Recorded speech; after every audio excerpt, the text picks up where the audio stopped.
सर्वप्रथम मंच संचालन का कार्य कर रहे मंच संचालिका महोदया जी का बहुत बहुत धन्यवाद।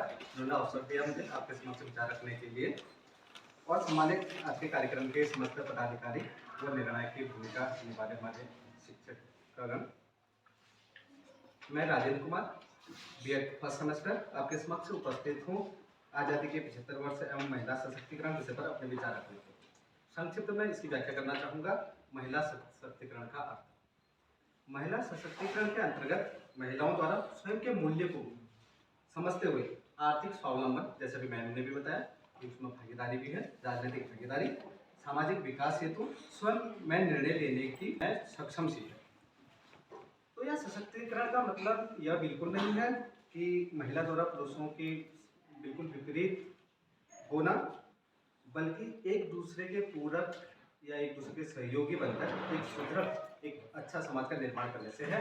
इसका आशय इन पंक्तियों के माध्यम से समझ सकते हैं। स्वामी विवेकानंद की दो लाइनें यहाँ पर दर्शनीय हैं।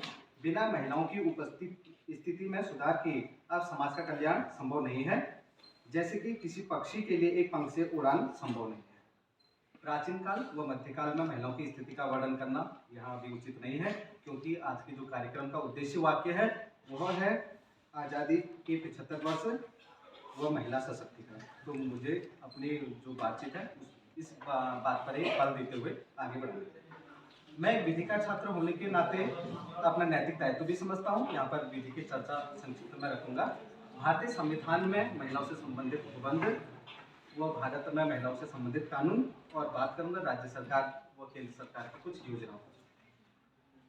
जैसे भारतीय संविधान की बात करूँ, मौलिक अधिकार, नीति निर्देशक तत्व, चाहे पंचायतों में भूमिका की बात है, चाहे कर्तव्य की बात है, इन सभी में महिलाओं की भागीदारी या उनसे संबंधित उपबंधों का उल्लेख किया गया है। बात चाहे विधि के समक्ष समानता की हो या धर्म, जाति, लिंग, जन्म, नस्ल के आधार पर भेदभाव न करने से हो, या समान रोजगार अवसर या आजीविका के पर्याप्त साधन, या समान कार्य के लिए समान वेतन, या कर्तव्य की बात करें ऐसी प्रथाओं का त्याग जो महिला सम्मान के विरुद्ध हो।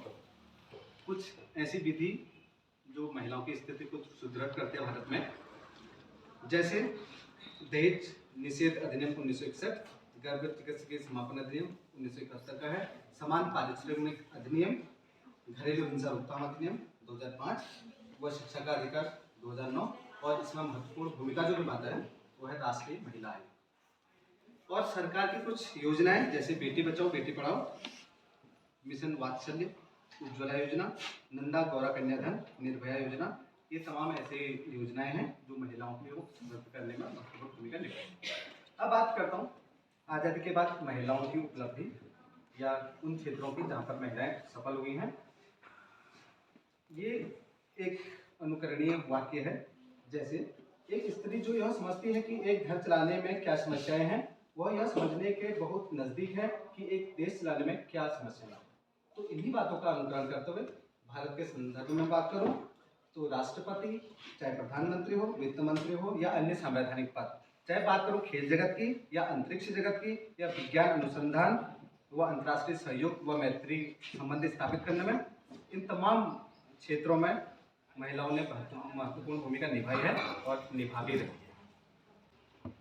इसके अतिरिक्त सामाजिक, आर्थिक, चाहे राजनीतिक हैं या फिर शैक्षिक, सामाजिक, इन सभी क्षेत्रों में महिलाओं की स्थिति में सुधार देखा गया है। जिन उपलब्धियों या फिर जिन क्षेत्रों की अभी हमने चर्चा करी, वो क्षेत्र इतने सरल या सहज तो नहीं है जैसा हमें प्रतीत होता है। इन परिस्थितियों का निर्माण करने के लिए या इनको क्रियान्वित करने के लिए अथक प्रयास किए गए हैं, और इसकी ऐतिहासिकता नजरअंदाज करते हुए आगे बढ़ना युक्त जैसा नहीं है। वर्तमान में कई चुनौतियां भी हमारे समक्ष हैं, जैसे शिक्षा, रूढ़िवादिता, राजनीति में कम भागीदारी, लिंगानुपात की बात करें या चाहे अन्य हिंसा। तो ये तमाम चुनौतियां वर्तमान में हमारे समक्ष हैं। तो जैसे अभी मैंने बताया कि जिन उपलब्धि या जिन सफलताओं को मैंने गिनाया वो इतने आसान नहीं है। इनका सार आप दो पंक्तियों के माध्यम से समझ सकते हैं। ये फूल मुझे कोई विरासत में मिले हैं, तुमने मेरा कांटों भरा बिस्तर नहीं देखा। इसलिए मैं उन महान आत्माओं या उन विभूतियों को इस मंच से श्रद्धांजलि अर्पित करूंगा जिनके बलिदान व अथक प्रयास से ये परिस्थितियों का सृजन हुआ। सार रूप में दो पंक्तियां। कोमल है कमजोर नहीं तू, शक्ति का नाम ही नारी है, जग को जीवन देने वाली, मौत भी तुझसे हारी है। अंत में एक संदेश के रूप में प्रसिद्ध कवि ऋतुराज, उनकी दो पंक्तियां यहाँ पर उल्लेखनीय हैं। लड़की होना पर लड़की जैसी दिखाई मत देना, आग रोटियां सेकने के लिए है, जलाने के लिए नहीं। मुझसे पहले भी श्रेष्ठ वक्ता आए, अभी बात में भी आएंगे, और मेरे प्रति आपका सहयोग व स्नेह के लिए दिल की गहराई से आप सभी लोगों का आभार व्यक्त करते हैं।